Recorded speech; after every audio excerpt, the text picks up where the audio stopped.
big picture, right? Why are you here now instead of at some other point in your life? Yeah, because you have to be. You actually have the framework now to understand at the molecular level why things are energetically favorable in a system. So we said that yesterday, and I really do mean that. If you can walk away from this course with the language of lowering the potential energy, maximize the stability, or just lowering energy in general, you have mastered physics and you have mastered chemistry. You really have with those two fundamental premises. There's so much more that goes into it, but when you break everything down, it's dictated by the thermodynamic stability of the system, of the universe, etc. So that's a, what's that? Do I have to take physics? Well, there's a whole bunch of other cool things you want to look at too. Yeah, but that's the fundamental. So that's what we're looking at here. This would tie in very nicely to the enthalpy stuff. So yesterday, when you're looking at this, the heats of solution mixing and of the solute breaking, etc., that could be a calculation. I don't know that we'll have us do that now. We might do that more as a review of enthalpy as a whole towards the end of the year. Yesterday, officially, like in the middle of the day, it got sent out. I don't know if you saw it, but seniors' last day is Wednesday the 11th. Oh, thank you, Yeah. baby Jesus. Yeah, so that means Monday officially is supposed to be like a review day. Tuesday, the finals would be 5 through 7. So you'll just be a normal school day for everybody. You'll just take your final 5 through 7, and then Wednesday, finals 1 through 4. And if I understood that correctly, that means you don't have anything after that, question mark? But I think the rest of the school would, question mark? I don't know about that part. So, but either way, the 11th is when it's going down. So I'll get Newman to send us the exams, which means I go pick them up, but usually they won't let me pick them up till like the 10th or so. So we'll know roughly around that time, that's when we'll be taking it. Okay, let's do it then. What's that? I didn't get an email. Yeah, I don't know that it came out, but Monday or Wednesday will. All right, let's pick up here. What is molarity? And in terms of molarity, what we really mean is concentration. When you're thinking about concentration, apply it in the same way in the general sense that you do in real life. What is the concentration of the peanuts in the peanut jar, right? When there's other, or in the granola jar or whatever you use in your granola. I don't know what you put in your granola. Whatever you put in there, right? Oh my God. You're telling me you have a granola jar. I don't, but if I did. Have you ever made homemade granola? What? Homemade Yeah, it gives me heartburn. I can't do it. No. Granola? Yeah. But Bad. it's not Are you okay? I don't know. Yeah. It's not. Just antacid tablets, and then take a handful of granola and like more antacid tablets. Chew on. I mix antacid tablets in my granola, so it's a right ratio there. But Oh my God. it's old age. You'll get there in a year or two. It can be Yeah. antacid if there isn't acid to start with. You might be. But there's So not. to pick out the concentration, you would have to individually, like legitimately, pluck out each peanut, if you will, out of that sample, count it, and then count the remaining other stuff and say this is the ratio of peanuts to other stuff, right? In a similar way, that's what we call the solute, the peanuts, and the other stuff, the solution, right? When it's all mixed together, there's some sort of notation there. Yeah. Do you like weigh it? You Like, could. you Yep, weigh absolutely. it and then since So, yours doesn't weigh yeah, so percent composition is ultimately what you're looking at there in terms of concentration. In addition to that, density is a measure of concentration, right? Grams per given volume of solution. Mole relationships can be there as well. So we have a lot of different ways in real life, legitimately, to report concentration. One of the more familiar ways that you guys have seen it is like parts per million, parts per billion, parts per trillion, right? If you wanted to look at the air quality right now on your weather channel, they're going to give you, most likely, if it's a national weather channel, the parts per million of some sort of potential greenhouse gas or toxic emission, etc., right? like 40.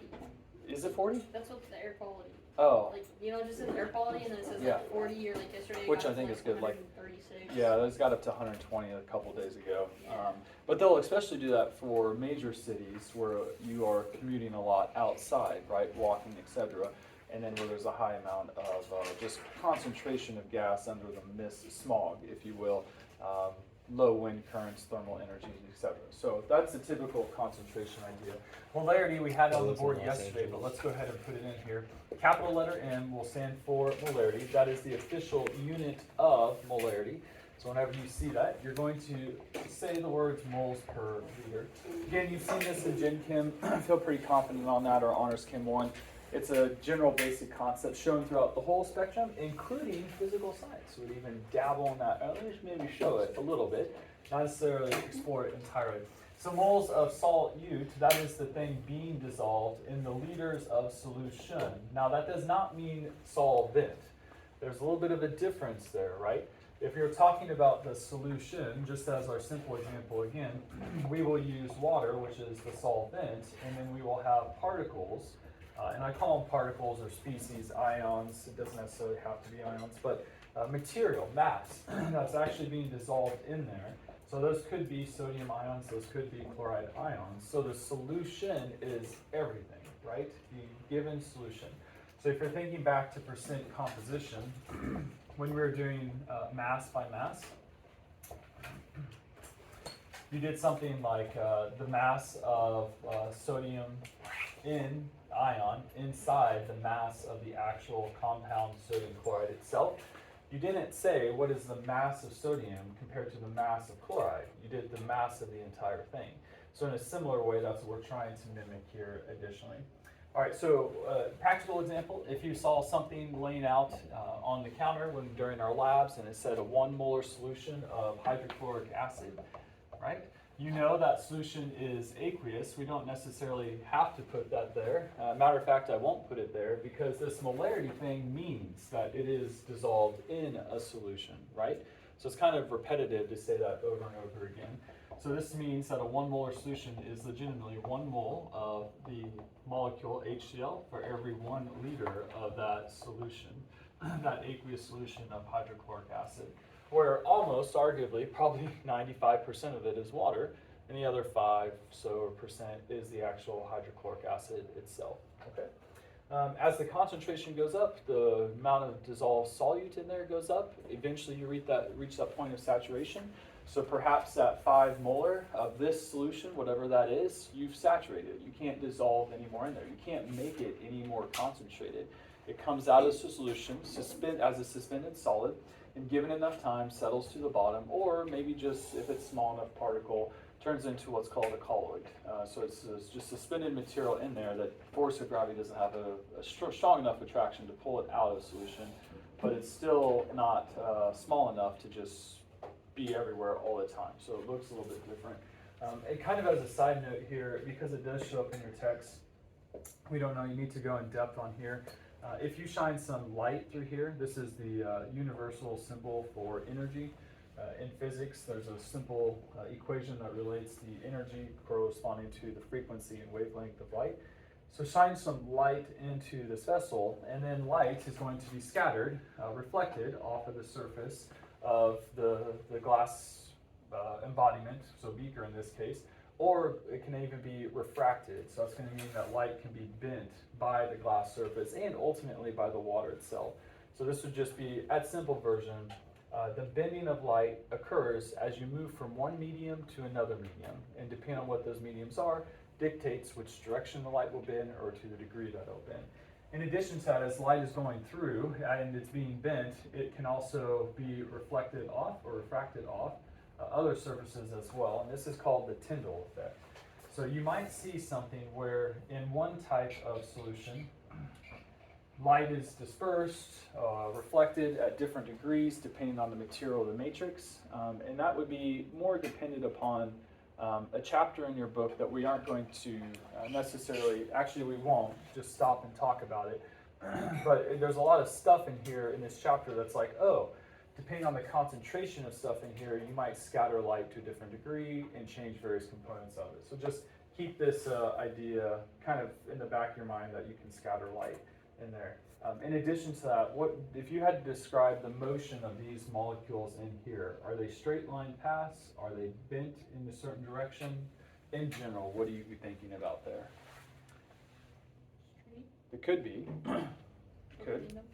What's that? Random. They are absolutely totally random, and by totally random we mean there's no set button to hit, but he's like, hey, head that direction, right? An object in motion remain in motion undeterred unless there's some sort of impulse or net force applied on that object. That's one of Newton's first laws of motion. Again, come take physics, but good crossover here too as well. In general, what you should be thinking about from the chemistry standpoint are things like intermolecular forces. What is the attraction of one molecule for another molecule? And if it's thermodynamically stable to head this direction, then it is to head this direction, right? So the paths are random. So the Tyndall effect, the scattering of light, this is called Brownian motion. Check my spelling on that at some point. Brownian motion? Question mark? Something like that. Let's do your squiggly line. The random movement of particles in there. And that's true of liquid phase states, that's true of solid phase states, and that's also true of the gaseous phase state. More easily seen in the gaseous phase state than in the solid, where the solid's rigid and kind of fixed in its location with bonds. But that wobble effect, right, your prom dance, the wobble effect, you can call that now the Brownian motion dance if you want to. That's fine. Is it truly random though? Not completely, because you do have those intermolecular forces acting on there. Yep. Okay, so kind of the big picture of what's going on in the solution represented by a numerical quantity, 1 molar. Okay, let's do a calculation here. We have a couple of different questions we could ask. Let's just kind of work through several different examples. If I go to the stockroom and I pull out, let's say something like this, right? This is your, let's pretend it was hydrochloric acid tablets. It's not, but let's say it is. I go get this, and if I put this on the table and say, do a lab, it'd be like, either we would waste a lot of it, right? Because it's in powder form, or you may have a huge, a very concentrated solution or an under-concentrated solution, and your lab experiments would either be very dangerous or boring, because nothing would happen if you don't have enough of that reactant visually to see things occurring. So what if we took something like the question of, if I had a certain mass of that tablet, okay, it comes in the powdered form. Let's do a calculation here to get us to the point where we can get to the moles of that amount, okay? And the reason why we would want that is because that looks like this denominator, or a numerator, fair? Right? If we can get moles of hydrochloric acid, that represents the numerator, and now if we just know how much solution we're going to put that into, ultimately we know its concentration. So nothing crazy here. This is just, give me the words. What does this ratio represent in words? Yep. And we can say molar mass, that's fine. Officially, when it's a molecule, it's molecular mass, but we can use molar mass, that's fine with me, nothing wrong with that. Where do you go to find that information? You got to use the periodic table. So this would be the mass of 1 hydrogen plus 1 chloride using the grams per mole. I'll go ahead and round up. You keep your decimal place numbers there, but something like 36 grams per mole. So I think this is 1 and that's 35. Take the given amount that you start with, legitimately just take a spoonful out of the powdered stocks container, stick it on the balance. Let's say it's 10 grams exactly. I don't know, but there it is, right? And you now know the quantity of material that you have when originally you knew the mass of the material. So you know exactly how much is in there. That's a huge, huge, huge benefit, because ultimately derived from here is the question of, and you were not going to do this, but it's like, how does Avogadro's number play into this idea? And it's like, oh, for every certain number of moles of a material, there's a certain number of atoms of that material. So remember I said to know exactly the concentration of the peanuts and the granola, M&Ms. M&Ms in the granola, right? You'd have to pluck out every single M&M and count it. Now, if you did that at our level, how in the world would you count over a trillion different atoms individually? You never in your life could even count that many. We, as a class, can never count that many if we counted every second of every day nonstop for the rest of our lives. So we have to use some sort of correlation of how many atoms are in their M&Ms and correlate that back to mass. So fortunately, this ratio gives us the ability to do that. Okay, big picture, mass to moles, that gives us the numerator. Now, if we had, let's just say, one size of glass cylinder, graduated cylinder, or a flask available to us, let's go ahead and say it's a 500 milliliter flask. We could easily convert to liters there. In words, what does this ratio represent? This one here? Unit conversion. That's a unit conversion. Where do you go to find that information? You would brain. Your brain, yeah. That's your metric prefix table that we did back in Unit 1, Module 1, right? Deci, centi, milli, micro, pico, deca, hecta, kilo. Mega gigatera. Good. 111, 333. 111. 333. Nice. Good. Okay. So here, in essence, when you're converting from milliliters to liters, you move the decimal 3 places to the left. So now we have 0.5 or half a liter of water that's been added to them. Okay, so this would all be like the water. Now we do need to be careful of this because there is a good technique and there is a bad technique. Okay. But before I show you the good or the bad, do you see how this is the denominator? And now you could go ahead and use that to calculate the concentration. Fair? Just take the numerator, divide by the denominator, and voila, you have the concentration. Now, here's why you have to be very careful about this. And this is subtle, but it does make a big difference. Let's say you have that flask, right? And here's the 500 milliliter mark on there. If you fill that up to 500 milliliters with water, so there's actually the meniscus right there, and then you go grab our 10 grams of hydrochloric acid tablet, and you put it into there, what do you think about that? It changes the volume of the. Yeah, perfect, right? When you add mass to the volume, that's called volume displacement. It's you hopping into a bathtub, the water level goes up, so this would be like the new water level. And if you don't know exactly where that line is at, you have no idea what the volume of the solution is. Ultimately, you don't know your denominator of your concentration. So when you're asking what is the concentration there, you got this, that's your 10 grams that we could convert to moles. We're okay with that. But now, liters of solution, question mark? Like, how do you know that? So the proper technique would legitimately be, forget all this, add some water here. It literally doesn't matter how much, as long as you're way below that 500 milliliter mark and you have enough water in there to begin the dissolving process, right? You just want stuff to begin to dissolve so it doesn't adhere to the walls, clump together, turn into a solid mass, and you gotta like chisel it into there. Just start the process. Now, once you add that all of the 10 grams into there, let's put it here kind of like this. Now, you can go ahead and add enough water to get up to that 500 milliliter mark. So take a guess. Give me a number that's relative, not an exact number, but how much water would you add? 250. Yeah? I mean, or total water, you might add.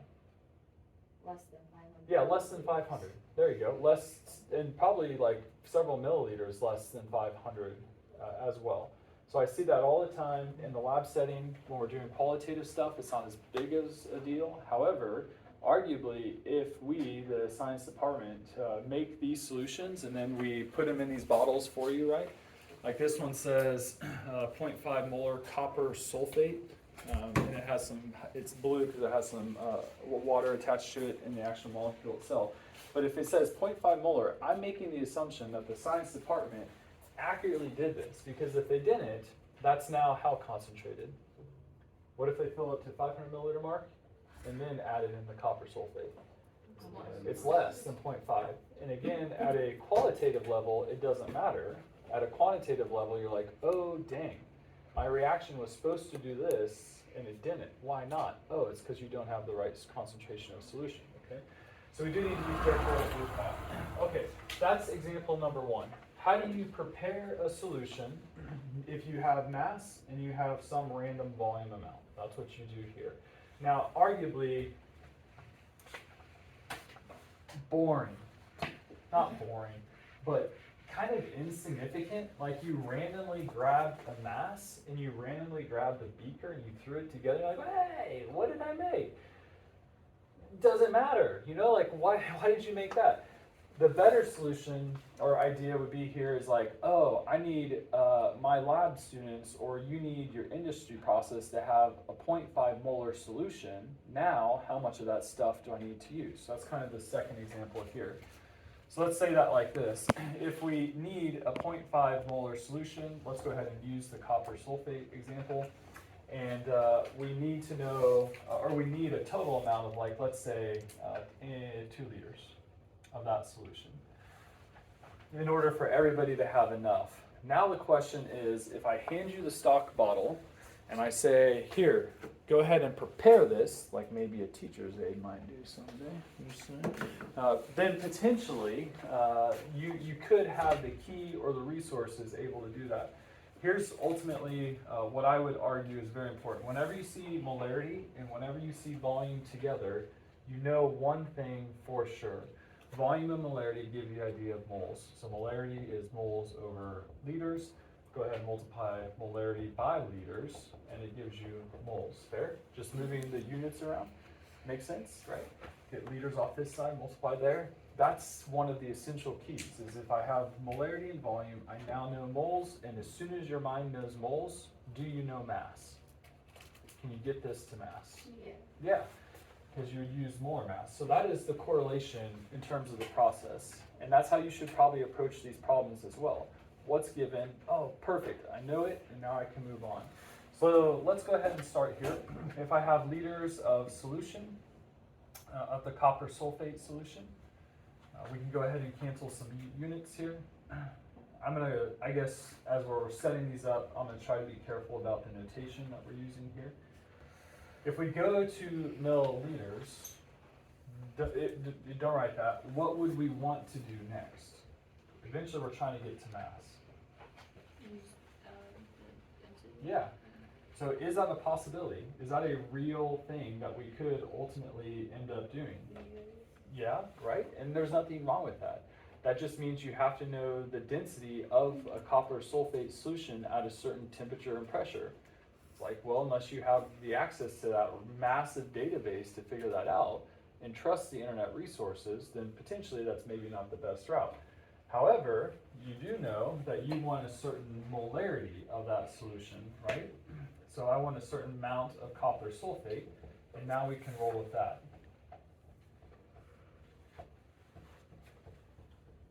Okay, so we're here. So the big picture, again, is if I need 2 liters of a 0.5 molar solution of copper sulfate, this is how much mass I have to scoop out of the container and put into a beaker or something, right, a flask, and dilute it to a certain volume. Is it molarity or moles of the? Moles per liter, this entire thing is molarity. Okay. Yeah. Where this, just like saying this entire thing is the molar mass or molecular mass, formula mass. Okay. So go ahead and do this. Tell me the process I should do to make this solution. Go ahead. I got a flask. What do you want me to do? Add some water. How much? Not a lot, but What? half-ish. Okay. There's water. What's this mark right here? Your total water one, Which is? 2 Could- liters. Okay, that's fair. That's fair. We don't have a 2-liter thing, but we could do it. We'll do it. That's fine. You can find one. Now what? Now you add your ice stuff, Which is, which your part? copper sulfate, Which part? your grams. This part? Yeah. This one? Yeah. This one? Well, yeah. This one? Well, no, not Last that one. one? The last This one. one, okay. Yeah, good. You don't have any numbers, so like it technically could be that That's one. true, yeah. And then, we put it in there, now what? And you add the rest of the water. Okay, stir, dissolve, heat, right, agitate, make it dissolve, and then go ahead and add enough water to get up to this one. Perfect. Now you have a 0.5 molar solution of copper sulfate that you can use, and there's 2 liters of it, right? Yeah. Just to be clear, we're not doing any labs until the end of the year. Probably not. Darn. Yeah, I mean, well, maybe we'll try. Maybe we'll try. Take away reviews. You We really need try. those. Because the more we learn about this, the more I realize I'm not gonna get to use like any of this. Yeah, it's just we're crunched.